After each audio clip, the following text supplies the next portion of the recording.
নমস্তে, শুভেচ্ছা, সুস্বাগতম। আজকাল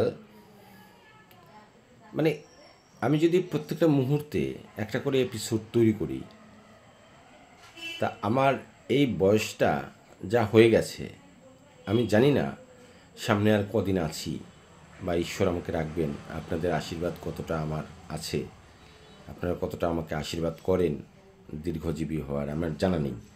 তবে অনেকেই হয়তো আমাকে আশীর্বাদ করেন, আর আপনাদের আশীর্বাদ সাথে নিয়ে যদি আমার আয়ু একটু বৃদ্ধি পায়, তাহলে হয়তো কিছুটা দিন থাকবো এই পৃথিবীতে। তো সেই কটা দিন যদি প্রত্যেকটা মুহূর্তেও একটা করে এপিসোড তৈরি করি, তাহলে এপিসোড শেষ হবে না। কারণ যা কিছু এখন দেখতে পাচ্ছি, প্রত্যেকটা যদি আমরা বলি প্রত্যেকটা মুহূর্তের কথা, তাহলে আর কি করে শেষ হবে? আর যা কিছু ঘটছে, যা কিছু দেখছেন, আপনারা নিজেরাও দেখছেন, প্রত্যেকেই বলছেন। হয়তো আমার কথাগুলো আপনাদের কাছে পৌঁছচ্ছে না ঠিক সময়, হয়তো নেটওয়ার্কিং ঠিক নেই, বা আমার সেরকম ফলোয়ার নেই, বা আমার ফ্রেন্ড সার্কেলটা সেরকম নেই বলে আপনার কাছে পৌঁছায়নি ভিডিওটি, বা ফেসবুক হয়তো কোনো কারণবশত আমারটাকে আপনার কাছে পৌঁছে দেয়নি। আর এখন আপনি আমার ভিডিওটা দেখতে পাচ্ছেন যে এই ফেসবুকের সৌজন্যে, হয়তো ফেসবুকের মনে হয়েছে না এই ভিডিওটি আপনার কাছে প্রেরণ করা দরকার, তাই ফেসবুক আপনার কাছে প্রেরণ করেছে। আপনি শুনছেন আমার কথাগুলো মনোযোগ সহকারে। তো আমি বলেছিলাম যে দেখুন, আংটি পরলে, পাথর পরলে যদি বড়লোক হওয়া যায় বা বড়লোক হওয়া যেত, তাহলে আপনি 10 আঙ্গুলে 10টা আংটি পরলেই হয়ে যায়। আচ্ছা, তাহলে যার হাত নেই, তাহলে সে আংটি পরবে কোথায়, পাথর পরবে কোথায়? অ্যাস্ট্রোলজারের কাছে আপনি যাচ্ছেন, আমি যাচ্ছি, আমার কাছে আসছেন, আমি পাথর বলছি রেমেডি হিসেবে, আপনি বিশ্বাস করে সেটাকে নিচ্ছেন। সেটা কাচের টুকরা না প্লাস্টিক না অরিজিনাল রত্ন, আপনি নিশ্চিতভাবে বুঝেন না, আপনি জানেন না। কারণ আমি এর আগের দিনও বলেছি, যে যেটা নিয়ে দক্ষ, যে যেটা নিয়ে চেষ্টা করে, চিন্তা করে, দীর্ঘদিন যেটা নিয়ে সে ভাবনা চিন্তা করে যাচ্ছে, সেটাই সেই বিষয়ে সে অনেক বেশি দক্ষ, তাই না? ধরুন আমি একটা বিষয়ে নিশ্চয়ই আপনাদের চেয়ে বেশি পারদর্শী হতে পারি, আবার প্রত্যেকেই আপনারা আমার চেয়ে বেশি পারদর্শী, আপনারা যে বিষয়গুলো নিয়ে বেশি চর্চা করছেন। একজন মাস্টারমশাই দীর্ঘদিন পড়াশোনা করছেন, পড়াচ্ছেন, তার যে অভিজ্ঞতা, একজন কৃষক সেই অভিজ্ঞতা অর্জন করতে পারেননি। কারণ কৃষক পেরেছেন কৃষকের জায়গা থেকে অনেক বেশি সুন্দর অভিজ্ঞতা, কীভাবে ফসল ভালো হবে, কয়টা চাষ করতে হবে, চাষটা ঠিকমতো হলো কি না, কোন বীজটা কখন ফেলতে হবে, কতটা গভীরে দিতে হবে, কখন সার দিতে হবে, বীজ দিতে হবে, ভালো ফলন কীভাবে আসতে পারে, এটা একজন কৃষক ভালো বুঝতে পারবেন। একজন ইঞ্জিনিয়ার নিশ্চিতভাবে এটা বুঝবেন না।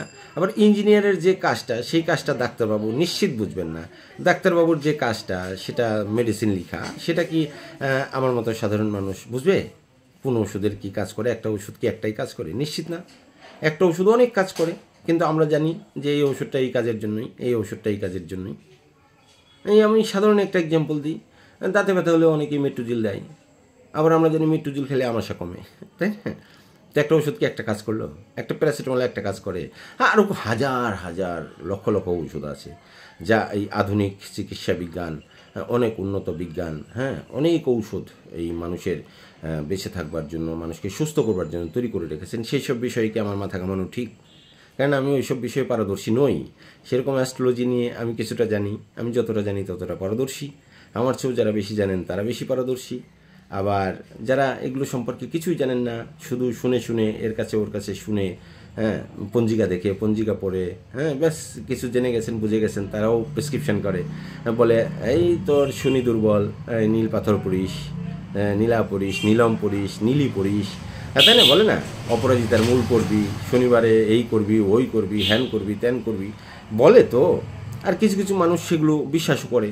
হ্যাঁ, প্রত্যেক মানুষ এরকমও আছে, কিছু কিছু মানুষ ডিপ্রেশনে চলে গেছে, কোন অ্যাস্ট্রোলজার কী বললো, কখন কী বললো, কবে বেরোতে বললো, কবে বেরোতে বললো না, আজকে বেরোতে হবে না, পূর্ব দিকে পা রেখে বেরোতে হবে, আজকে মঙ্গলবার, আজকে বলছে দক্ষিণমুখী হয়ে বেরোতে, কালকে শুক্রবার, কালকে বলছে কালো কাপড় পরে বেরোতে, শনিবার বলছে বারবেলায় না বেরোতে, 12টার পরে বেরোনো যাবে না। এই সব তিথি নক্ষত্র, এই সন্ধিক্ষণ, এইসব দেখে আজকের সমাজ ব্যবস্থায় যেখানে বিজ্ঞান দ্রুতগতিতে এগিয়ে চলছে, আপনার খরচ দ্রুতগতিতে বৃদ্ধি পাচ্ছে, আপনার জীবিকার উপর দ্রুতগতিতে এগিয়ে চলতে হচ্ছে, কম্পিটিশনের বাজার, পড়াশোনা থেকে শুরু করে, চাকরি থেকে শুরু করে, ব্যবসা থেকে শুরু করে সমস্ত কিছুতে, সেখানে আপনি যদি এইরকম তিথি নক্ষত্র হাবি জাবি এগুলোর উপর বিশ্বাস করে বসে থাকেন, তাহলে আপনি এগোতে পারবেন? আর আপনার আংটি পরে থাকলেই হয়ে গেল সব কিছু? আপনাকে গভীর জ্ঞানের দরকার, আপনাকে ভালো পরামর্শের দরকার, হ্যাঁ, মেন্টাল কাউন্সিলিং দরকার। বিশ্বাস তো নিশ্চিতভাবে ঈশ্বরের উপর বিশ্বাস করতে হবে, ভরসা করতে হবে, এবং কর্মের উপর আপনাকে অনেক বেশি জোর দিতে হবে। আমি তো বলি যে ভাগ্য প্লাস কর্ম, এই দুটো মিলে হচ্ছে কর্মফল, ভাগ্যফল। কারণ আপনি চেষ্টা করলেন না, আপনি কাজ করলেন না, আপনার ভাগ্যে নেই, রেজাল্ট আসবে কী করে? আপনি কাজ করলেন কিন্তু সেই কাজের কাজ নয়, তাহলে আপনি কী করে রেজাল্ট পাবেন? একজনে বলল, আমি দেখলাম কিছুদিন আগে, এক অ্যাস্ট্রোলজার না কি জানি না, হ্যাঁ, কতটা জানে তাও জানি না। এখন তো সবাই এপিসোড তৈরি করে, যে যেটা জানে সেটাই ভাইরাল হয়। কারণ এর আগে 8-10 বছর আগে আমি শুনিও নাই যে লক্ষ্মী পুজোর মানে কালী পুজোর না ধনতেরাসের দিনে যে ঝাঁটা কিনতে হয়, আমি শুনিনি কোনো দিন। 8-10 বছর আগে আমার এটা মাথায় ছিল না, কিন্তু এই সোশ্যাল মিডিয়ার সৌজন্যে দেখতে পাচ্ছি 3-4 বছর থেকে সব্বার হাতে ঝাঁটা, যে যেমন পারে ঝাঁটা। হ্যাঁ, তো যাই হোক, একটা শুভলক্ষ্মী, একটা নাকি অশুভলক্ষ্মী। তো যাই হোক, যে যেটা বিশ্বাস করে তাতে কতটা লাভ হয়েছে জানি না। এই মাঝখানে শুনলাম গণেশের পৈতে রাখলে পরে সে কোটিপতি হয়, ধনপতি হয়, সমৃদ্ধি হয়, এই হয় ওই হয়।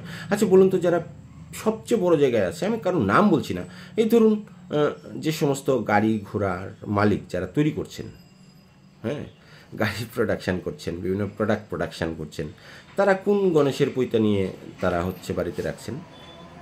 তারা এত কোটি কোটি টাকার মালিক হলো কী করে?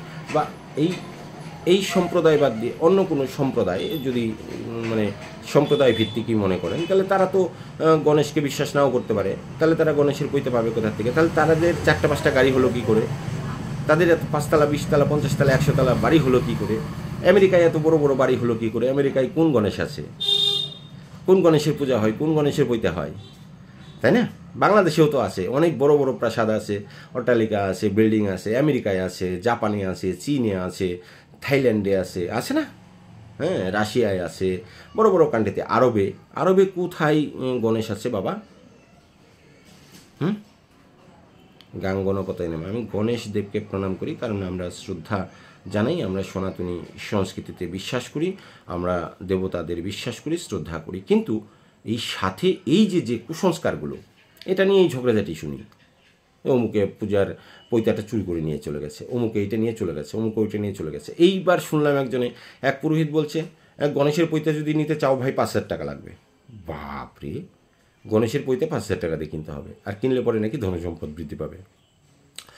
500 বছর থেকে দুর্গাপূজা হচ্ছে, বা 1000 বছর থেকে দুর্গাপূজা হচ্ছে, বা 200 বছর থেকে দুর্গাপূজা হচ্ছে।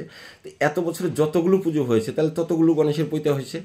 তা ততগুলো লোকের তো অন্তত অনেক কোটিপতি হওয়ার দরকার। তাহলে আমাদের পশ্চিমবঙ্গে শিল্প নেই কেন? শিল্পপতি নেই কেন? বড় বড় বিল্ডিং প্রাসাদ প্রত্যেকটা জেলায় গ্রামে গঞ্জে গড়ে ওঠেনি কেন এখনও? তাই না? তো যাই হোক, কখনো কখনো কুসংস্কারও বিশ্বাস করতে হয়, আবার কখনো কখনো সেই কুসংস্কারকে সংস্কারে নিয়ে আসতে হয়। কারণ জীবন জীবিকা এবং সময়, এই দুটোর উপর ভিত্তি করে আমরা এগিয়ে চলি। ধরুন সন্ধ্যা হয়ে গেছে,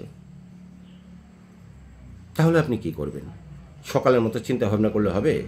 আপনাকে সন্ধ্যা হয়ে গেছে, পৌঁছাতে হবে, তাহলে আপনার দ্রুতগামী কোনো একটা জায়গায় যাওয়ার যে বাহন, সেই বাহন ধরতে হবে। এখন যদি বলেন না ভাই, আজকে জ্যোতিষী বলছে বাসে চলা যাবে না, তাহলে হবে না। হ্যাঁ, এই আর কি। সবাই ভালো থাকবেন, সুস্থ থাকবেন।